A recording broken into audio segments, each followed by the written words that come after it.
नमस्कार दोस्तों, हमारे यूट्यूब चैनल एग्जाम लर्नर में आपका स्वागत है। दोस्तों, आज के इस वीडियो में हम लोग वर्ष 2020 के महत्वपूर्ण करंट अफेयर्स देखेंगे, जो कि आपका टॉप 50 का ये चौथा पार्ट है। इसके पहले 3 पार्ट अपलोड कर दिए गए हैं। जो लोग नहीं देखे हैं, ऊपर आई बटन पर जो है दिख रहा होगा, वहाँ से क्लिक करके आप पिछला जो है वीडियो देख सकते हैं।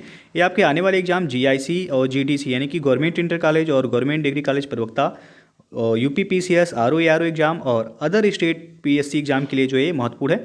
तो वीडियो को आप लोग लाइक शेयर कर दीजिएगा। चैनल पर पहली बार आए हैं तो चैनल को सब्सक्राइब कर लीजिएगा, साथ में बेल आइकन को प्रेस कर लीजिएगा, जिससे आने वाले अगले वीडियो का नोटिफिकेशन आपको पहले मिल जाए। और इसका PDF आपको हमारे टेलीग्राम चैनल पर मिल जाएगा। नीचे डिस्क्रिप्शन में टेलीग्राम का लिंक दे दिया गया है, वहाँ से ज्वाइन करके आप PDF डाउनलोड कर सकते हैं। तो चलिए शुरू करते हैं आज का करंट अफेयर जो है। पहला प्रश्न है आज का, अगस्त 2020 में पहली किसान ट्रेन का परिचालन महाराष्ट्र के देवलाली से बिहार के किस स्टेशन तक हुआ है? तो यहाँ जो है आपका बी विकल्प से हो जाएगा। महाराष्ट्र के देवलाली से यह बिहार के दानापुर स्टेशन तक संचालन हुआ है इसका। और याद रखिएगा, पहला किसान ट्रेन है। तो इस तरह भी पूछा जा सकता है कि आपका भारत का पहला किसान ट्रेन जो है महाराष्ट्र से किस राज्य तक चलाया गया है? तो महाराष्ट्र से बिहार। और यदि पूछा जाए स्टेशन, तो देवलाली से लेकर के दानापुर स्टेशन तक यह चलाया गया है। ये पूछा भी गया आपके RO एग्जाम में। और अगला जो प्रश्न है आपका, हाल ही में ब्रिक्स बैंक के उपाध्यक्ष बनाए गए अनिल किशोर बिहार के किस जिले के निवासी हैं? ये या पूछा जाता है कि भारत के यह किस राज्य के निवासी हैं? तो याद रखिएगा, यहाँ आपका बी विकल्प से हुए, बिहार के नवादा जिले के निवासी हैं। अभी हाल ही में जो है ब्रिक्स बैंक के उपाध्यक्ष बनाए गए अनिल किशोर। अगला जो प्रश्न है, मछली पालन के लिए सर्वश्रेष्ठ राज्य पुरस्कार से किस राज्य को सम्मानित किया गया है? 4 विकल्प दिया गया, आपको बताना है कौन सा आंसर सही होगा यहाँ। तो बी ऑप्शन से हो जाएगा यहाँ उत्तर प्रदेश। उत्तर प्रदेश को जो है मछली पालन के लिए सर्वश्रेष्ठ राज्य पुरस्कार से जो है सम्मानित किया गया है। और अगला जो प्रश्न है, प्रसिद्ध अयोध्या विवाद पर सुप्रीम कोर्ट का फैसला कब आया था? डेट पूछा गया है आपसे, आपको बताना है कौन सा विकल्प सही होगा यहाँ। तो यहाँ सी ऑप्शन से हो जाएगा। यह फैसला 9 नवंबर 2019 को आया था। और आपको पता होगा कि अयोध्या जन्मभूमि श्री राम जन्मभूमि तीर्थ ट्रस्ट क्षेत्र का जो अध्यक्ष बनाया गया वो महंत नृत्य गोपाल दास को बनाया गया है। ये पूछा भी जा चुका है। और अगला जो प्रश्न है वो आपका, कि हाल ही में नेपाल सरकार द्वारा जारी नए मानचित्र में काला पानी को नेपाली सीमा का क्षेत्र बताया गया, जो कि विवाद का विषय बना रहा। यह काला पानी क्षेत्र किस भारतीय राज्य में स्थित है? तो काला पानी यह उत्तराखंड राज्य में स्थित है। आपको पता होगा नेपाल के PM जो है KP शर्मा ओली द्वारा ये काला पानी क्षेत्र को जो है अपने सीमा का क्षेत्र जो है उन्होंने बताया। और तो यह काला पानी पूछा गया आपसे भारत के किस राज्य में है? तो उत्तराखंड राज्य में यह स्थित है। और अगला जो प्रश्न है आपका, उस भारतीय का नाम बताइए जिसने हाल ही में विश्व स्वास्थ्य संगठन के 34 सदस्यीय कार्यकारी बोर्ड के अध्यक्ष के रूप में कार्यभार संभाला है। तो वह हैं डॉक्टर हर्षवर्धन। बी ऑप्शन सही हो जाएगा। अगला जो प्रश्न है आपका, ICC ने किसकी अध्यक्षता में गेंद को चमकाने के लिए थूक का इस्तेमाल किए जाने पर पाबंदी लगाने की सिफारिश की है? तो यहाँ ए विकल्प सही हो जाएगा, अनिल कुंबले की अध्यक्षता में। ICC द्वारा अनिल कुंबले की अध्यक्षता में जो है गेंद को चमकाने के लिए थूक का इस्तेमाल किए जाने पर पाबंदी जो है लगाने की सिफारिश की है। और ICC का फुल फॉर्म जो होता है वह इंटरनेशनल क्रिकेट काउंसिल ICC का फुल फॉर्म होता है। उसका हेडक्वार्टर दुबई में है।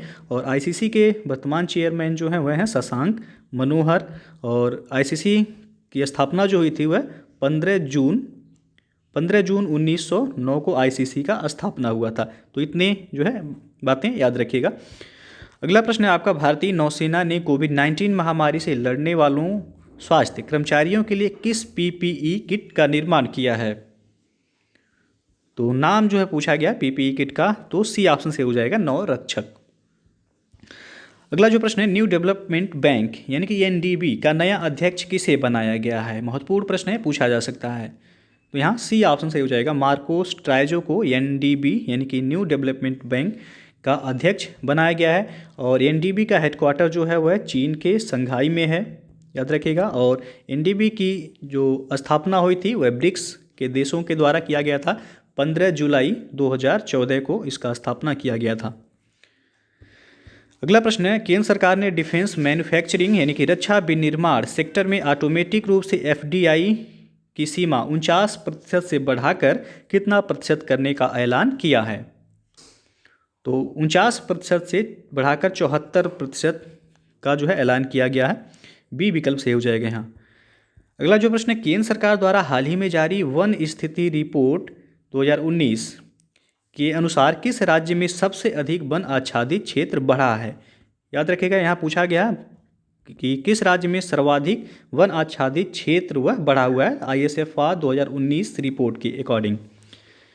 तो यहाँ डी विकल्प से हो जाएगा कर्नाटक में। यदि पूछा जाता सर्वाधिक वन क्षेत्र किस राज्य का है, तब जो है आपका मध्य प्रदेश होता है, लेकिन पूछा गया है कि सर्वाधिक वन क्षेत्र किस राज्य में बढ़ा है 2019 के वन स्थिति रिपोर्ट के अनुसार, तो वह कर्नाटक हो जाएगा। यहाँ डी ऑप्शन से हो जाएगा। और याद रखिएगा, भारत का जो वनावरण है, जो 2019 का रिपोर्ट आया है वन रिपोर्ट, उसमें 21.67% जो है भारत का वनावरण है, और वनावरण प्लस वृक्षावरण दोनों जो है वह मिलाकर 24.56% है। तो ये पूछा जा सकता है, याद रखिएगा इतना।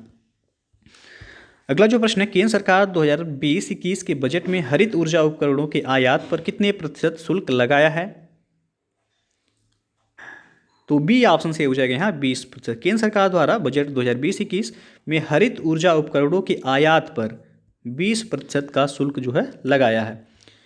और 13वां प्रश्न है, आर्थिक सर्वेक्षण 2020 के अनुसार वित्तीय वर्ष 2019-20 के लिए भारत की विकास दर कितने प्रतिशत रही? तो यहाँ आपका ए विकल्प से हो जाएगा 5%। आर्थिक सर्वेक्षण 2020 के अकॉर्डिंग जो है वित्तीय वर्ष 2019-20 के लिए भारत का विकास दर जो रहा वह 5% रहा है। और अगला प्रश्न है, बजट 2020-21 के अनुसार 5 लाख तक की आय पर कितना टैक्स देना होगा? तो यहाँ बजट 2020-21 का टैक्स स्लैब के बारे में जो है पूछा गया है। तो 5 लाख तक की आय पर कितना टैक्स देना होगा? तो यहाँ ए ऑप्शन से हो जाएगा 5 लाख रुपए, 5%। ये टैक्स स्लैब की बात करें तो 2.5 लाख तक जो है, 0 से लेकर के 2.5 लाख तो आपको जो है टैक्स फ्री है, यानी कि नील है, कोई भी टैक्स नहीं देना है। और वहीं 2.5 लाख से लेकर के 5 लाख तक जो है 5% टैक्स देना है।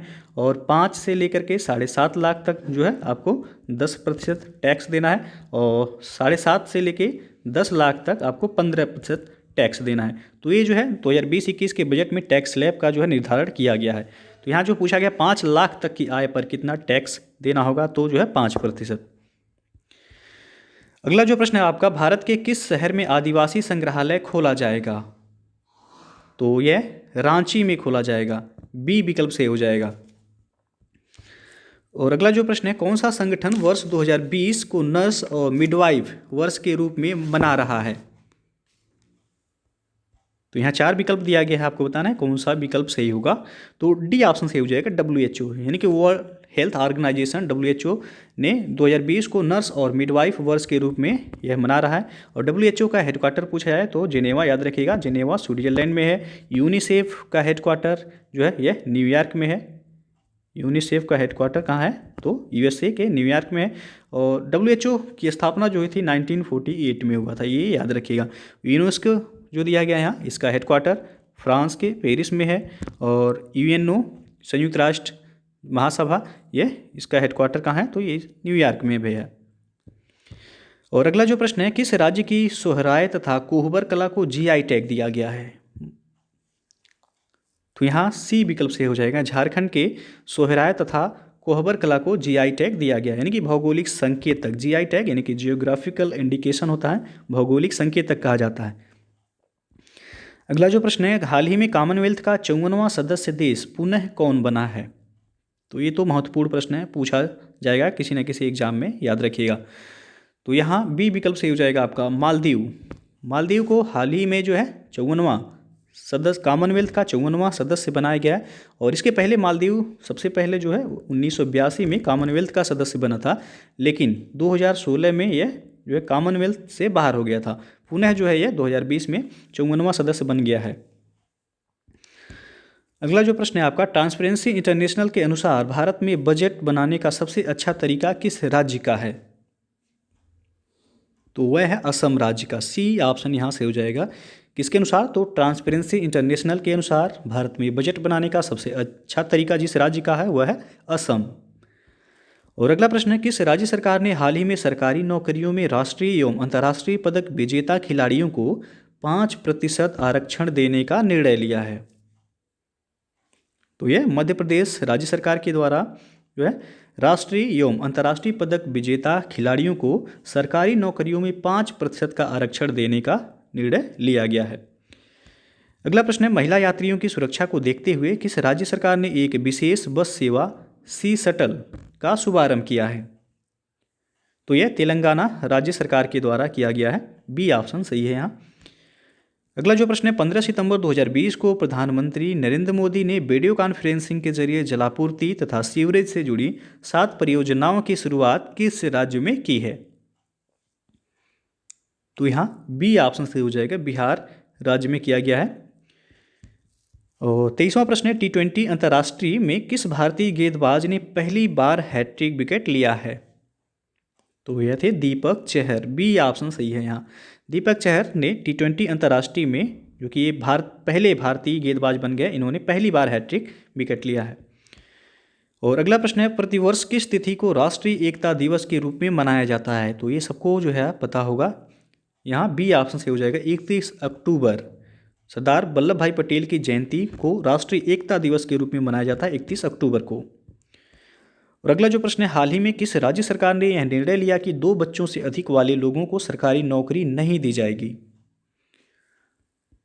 तो ये असम राज्य सरकार के द्वारा निर्णय लिया गया है कि जिनके भी 2 बच्चे या 2 से अधिक बच्चे होंगे तो उनको जो है सरकारी नौकरी नहीं दी जाएगी। बी ऑप्शन सही हो जाएगा। 2 बच्चों से अधिक है, 2 बच्चे नहीं। अगला जो प्रश्न है आपका, हाल ही में प्रकाशित पुस्तक एक्सीडेंटल मैजिक के लेखक कौन है? तो यहाँ ए विकल्प से हो जाएगा, केशव गुहा। एक्सीडेंटल मैजिक नामक पुस्तक के लेखक जो हैं वह हैं केशव गुहा, याद रखिएगा। ए ऑप्शन सही हो जाएगा यहाँ। और अगला जो प्रश्न है, दुनिया का पहला CNG टर्मिनल भारत के किस शहर में स्थापित किया जाएगा? महत्वपूर्ण प्रश्न है, ये पूछा जा सकता है। तो यहाँ बी ऑप्शन से हो जाएगा, भावनगर गुजरात में। दुनिया का पहला CNG टर्मिनल यह भारत के गुजरात राज्य में स्थापित किया जाएगा। और किस शहर में? तो यह भावनगर में। और अगला जो क्वेश्चन है, हाल ही में खोजी गई एशियन जंपिंग मकड़ी का नाम किस भारतीय क्रिकेटर के नाम पर रखा गया है? तो यह सचिन तेंदुलकर के नाम पर रखा गया है। सी ऑप्शन यहाँ से हो जाएगा। अभी हाल ही में खोजा गया है एशियन जंपिंग मकड़ी, जिसका नाम सचिन तेंदुलकर के नाम पर जो है रखा गया है। और अगला जो प्रश्न है, सुरंगा बावड़ी को वर्ष 2020 के विश्व स्मारक निगरानी सूची में शामिल किया गया, इसका संबंध किस राज्य से है? तो आपको बताना है सुरंगा बावड़ी का संबंध किस राज्य से है? तो यह कर्नाटक राज्य से है। बी विकल्प से हो जाएगा यहाँ। 30वां प्रश्न है, भारतीय रेलवे की घोषणा के अनुसार किस देश के साथ पहली बौद्ध सर्किट ट्रेन चलाई जाएगी? ये पूछा भी गया है आपका। तो यहाँ ए विकल्प से हो जाएगा, नेपाल के साथ। भारतीय रेलवे की घोषणा के अनुसार जो है नेपाल के साथ पहला बौद्ध सर्किट ट्रेन वह चलाया जाएगा। और अगला प्रश्न है, हाल ही में भारत की पहली नेत्रहीन IAS महिला कौन बनी है? तो वह बन गई है प्रांजल पाटिल। प्रांजल पाटिल यह भारत की पहली नेत्रहीन IAS महिला बनी है। और अगला क्वेश्चन है, आदिवासी महिलाओं को डिजिटल रूप से प्रशिक्षित करने के लिए किस सोशल मीडिया संस्था ने डिजिटल बेटी अभियान की शुरुआत की है? तो यह फेसबुक संस्था के द्वारा शुरुआत किया गया। सी ऑप्शन से हो जाएगा। उद्देश्य इसका याद रखिएगा, आदिवासी महिलाओं को डिजिटल रूप से प्रशिक्षित करने के लिए यह शुरू किया गया है, डिजिटल बेटी अभियान। अगला जो क्वेश्चन है वो आपका, विश्व का पहला अनुसंधान आधारित आर्टिफिशियल इंटेलिजेंस विश्वविद्यालय किस देश में निर्मित किया जाएगा? तो यह संयुक्त अरब अमीरात में निर्मित किया जाएगा। बी ऑप्शन से हो जाएगा। याद रखिएगा, विश्व का पहला अनुसंधान आधारित आर्टिफिशियल इंटेलिजेंस विश्वविद्यालय का निर्माण जिस देश में किया जा रहा है, UAE यानी कि संयुक्त अरब अमीरात में किया जा रहा है। और अगला जो क्वेश्चन है, जल संरक्षण सुनिश्चित करने हेतु जल नीति लागू करने वाला देश का पहला राज्य कौन बन गया है? तो ये भी महत्वपूर्ण प्रश्न है, मेघालय। सी ऑप्शन सही हो जाएगा। जल संरक्षण सुनिश्चित करने हेतु जल नीति लागू करने वाला भारत का पहला राज्य जो बन गया है वह है मेघालय। दोस्तों, यदि आप यूपी के किसी भी एग्जाम की तैयारी करना चाहते हैं तो अपन अकेडमी से जुड़ के आप अपनी तैयारी को बेहतर तरीके से कर सकते हैं। इसके लिए सबसे पहले आपको अनअकैडमी का लर्निंग ऐप इंस्टॉल करना होगा प्ले स्टोर पर जाके। मैं आपको प्रोसेस बता दे रहा हूँ कि आपको इंस्टॉल कैसे करना है और वीडियो कैसे आप देख सकते हैं। तो सबसे पहले आप प्ले स्टोर से अनअकैडमी का लर्निंग ऐप इंस्टॉल कर लीजिएगा। इस तरह जो है हो जाएगा आपका। उसके बाद मोबाइल नंबर के थ्रू आपको वहाँ साइन अप करना है। तो आपको साइन अप करने के लिए सबसे पहले मोबाइल नंबर डालेंगे, उसके बाद OTP जाएगा उस मोबाइल पे। आप OTP जैसे ही फिल करेंगे तो आपसे इस तरह खुलकर आ जाएगा। आप मैनेज गोल सेलेक्ट करेंगे, यानी आप किस एग्ज़ाम की तैयारी करना चाहते हैं। तो आपको सेलेक्ट क्या करना है, UPPSC और UPSSC। उसके बाद फ्री लाइव क्लासेस पर आपको जो है टिक करना है। उसके बाद जैसे ही उस पर क्लिक करेंगे आप खुल करके जो है आपके सामने इस तरह आ जाएगा इंटरफेस, और आप जो है उस पर क्लिक करेंगे वीडियो पे तो आपसे मांगा जाएगा enter invite code to unlock your free plan, यानी कि आपका फ्री प्लान को अनलॉक करने के लिए एक कोड मांगा जाएगा। तो आपको कोड क्या यूज करना है, एग्जाम लर्नर EXAMLEARNER। जैसे ही आप ये कोड वहाँ फिल करेंगे उसके बाद नीचे अनलॉक का बटन जो है वह ग्रीन हो जाएगा, उस पर क्लिक करेंगे तो आपका वह वीडियो अनलॉक हो जाएगा और उसे आप आसानी से देख सकते हैं। तो ये कोड यूज जरूर कीजिएगा वीडियो को अनलॉक करने के लिए, एग्जाम लर्नर। और आपको बता दें कि जो कोर्सेज अवेलेबल हैं UPPSC और UPSSC के रिगार्डिंग आप देख सकते हैं यहाँ प्लस सब्सक्रिप्शन पर। UPSSC का लोअर फाउंडेशन बैच है, ये 26 जनवरी से स्टार्ट हो रहा है। 5 मंथ का पूरा कोर्स है ये, जिसमें पूरा आपको कंप्लीट सिलेबस कराया जाएगा। उसके बाद UPPCS का है मेंस ऑप्शनल ज्योग्राफी और पब्लिक एडमिनिस्ट्रेशन, ये भी आपका 26 जनवरी से स्टार्ट हो रहा है और 6 मंथ का ये कोर्स है। UPPCS प्रीलिम्स बैच ये भी आपका 26 जनवरी से स्टार्ट हो रहा है, ये भी पूरे 6 महीने का कोर्स है। नीचे डिस्क्रिप्शन में लिंक आपको दे दिया गया है सबका, आप वहाँ से जाके देख सकते हैं। यूपी लेखपाल है, UPSI बैच है। तो जिस भी कोर्स से को आप लेना चाहते हैं आप ले सकते हैं। और हमारा रेफरल कोड आप यूज जरूर कीजिएगा एग्जाम लर्नर, जिससे आपको जो है 10% का डिस्काउंट मिल जाएगा आसानी से। आप देख सकते हैं कोर्सेज जो भी अवेलेबल हैं यहाँ पे, जो बैच लॉन्च है वो आपके सामने है। और आपको बता दें कि जो आप सब्सक्रिप्शन लेंगे अनअकैडमी पर, 1 मंथ का सब्सक्रिप्शन लेते हैं तो एक्चुअल प्राइस इसका 1400 रुपये है। यदि आप वही हमारा रेफरल कोड यूज करेंगे एग्जाम लर्नर तो प्राइस आपको पे कितना करना होगा, 1260 रुपये। और 3 मंथ का सब्सक्रिप्शन लेने पे 3500 रुपये एक्चुअल प्राइस है। यदि रेफरल कोड यूज करेंगे तो 3150 पे करना है। 6 मंथ का 5600 फीस है, लेकिन यदि रेफरल कोड आप यूज करेंगे तो आपको 5040 ही पे करना है। 12 मंथ का जो है फीस 7000 रुपये है। रेफरल कोड के साथ यदि आप पे करेंगे तो 6300 रुपये ही आपको देना होगा। और 24 मंथ का यदि लेते हैं आप सब्सक्रिप्शन तो 8400 रुपये फीस है, लेकिन आप रेफरल कोड हमारा यूज करेंगे तो 7560 रुपये ही आपको पे करना है। जिससे जो है यदि आप रेफरल कोड हमारा यूज करेंगे तो आपको 10% का तत्काल जो है वहाँ डिस्काउंट मिल जाएगा। और आपको बता दें कि अनअकैडमी का फ्री जो वीडियो प्लस पर है उसको देखने के लिए भी आप हमारा referral code exam learner use कर सकते हैं अनलॉक करने के लिए। तो ये याद जरूर रखिएगा। और इसके लिए सबसे पहले आपको अनअकैडमी का लर्निंग ऐप इंस्टॉल करना होगा। प्ले स्टोर से जाके आप सबसे पहले ऐप को डाउनलोड कर लीजिए, फिर जो है मोबाइल नंबर और ईमेल आईडी के थ्रू लॉगिन करके आप आसानी से जो है देख सकते हैं। अगला जो प्रश्न है, भारत किस देश के साथ तुरंगा पनबिजली परियोजना पर समझौता या हस्ताक्षर किया है?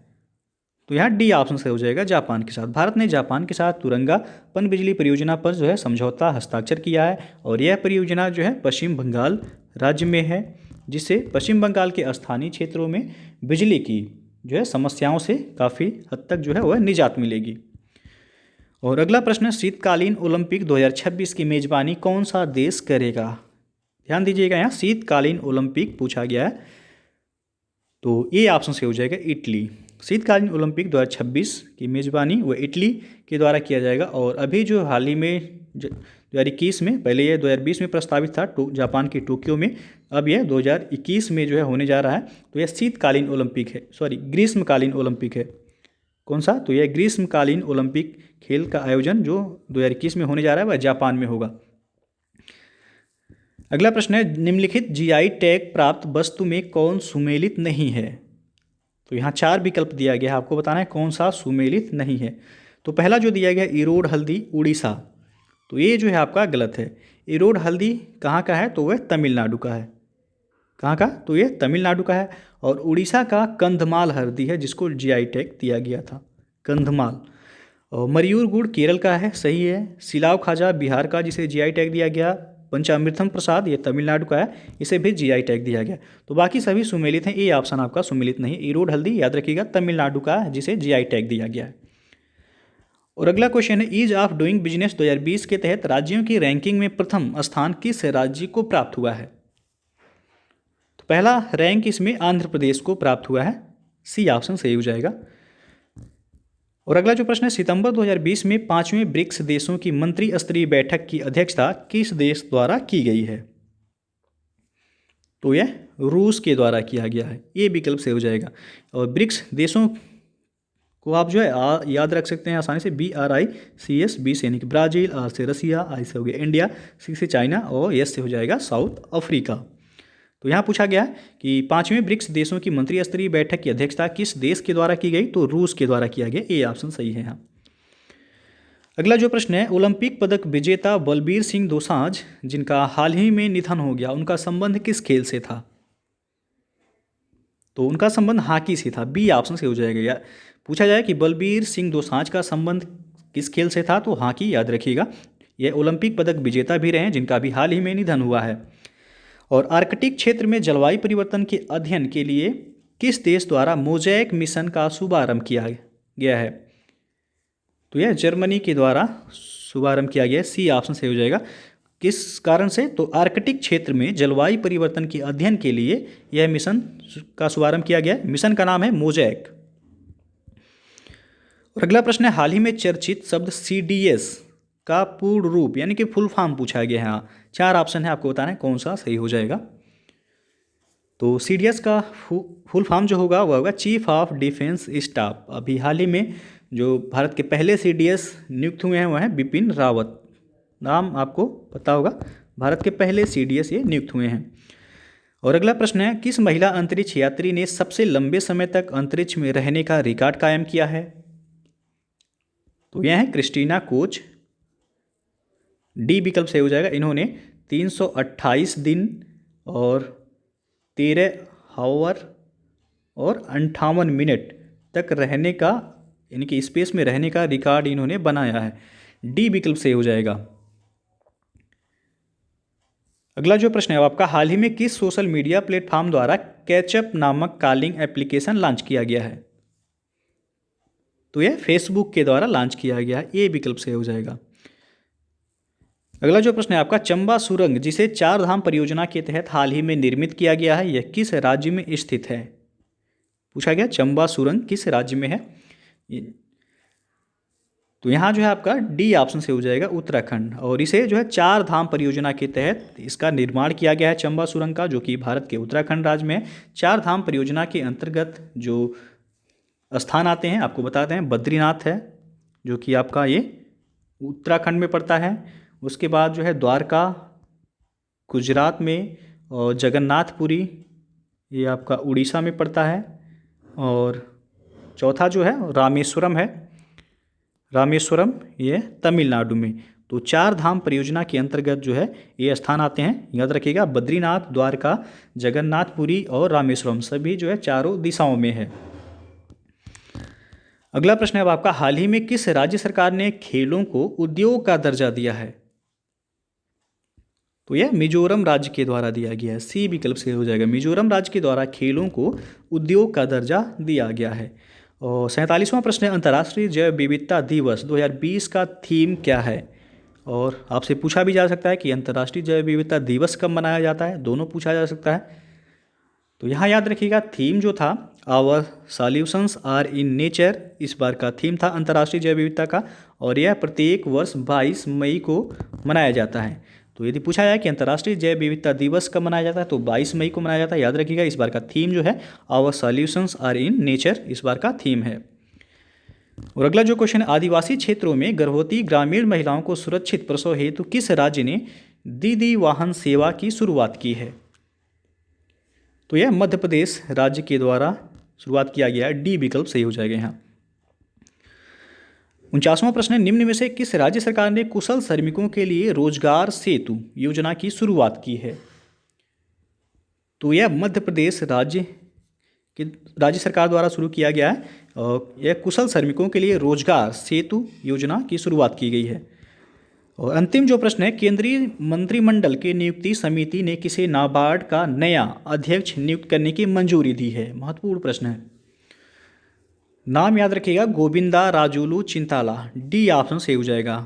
तो और यहाँ नाबार्ड एक टर्म आया है, आपको पता होगा नाबार्ड का स्थापना जो हुआ था 12 जुलाई 1982 को नाबार्ड का स्थापना हुआ था, और इसका हेडक्वार्टर जो है मुंबई महाराष्ट्र में है। स्थापना पूछा जाता है कब हुआ था, 12 जुलाई 1982 याद रखिएगा। और अभी केंद्रीय मंत्रिमंडल की नियुक्ति समिति ने नाबार्ड का नया अध्यक्ष जो है नियुक्त करने की मंजूरी जिसे दी है, गोविंदा राजुलू चिंताला को। तो डी ऑप्शन यहाँ सही हो जाएगा। तो दोस्तों जो है ये था आपका करेंट अफेयर्स टॉप 50 का चौथा पार्ट। इसके पहले 3 पार्ट अपलोड हैं, तो जो लोग नहीं देखे हैं आप उसे देख लीजिएगा जरूर।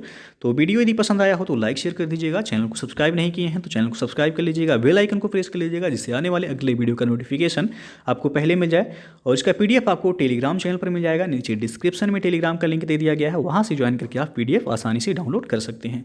तो वीडियो को पूरा देखने के लिए बहुत बहुत धन्यवाद।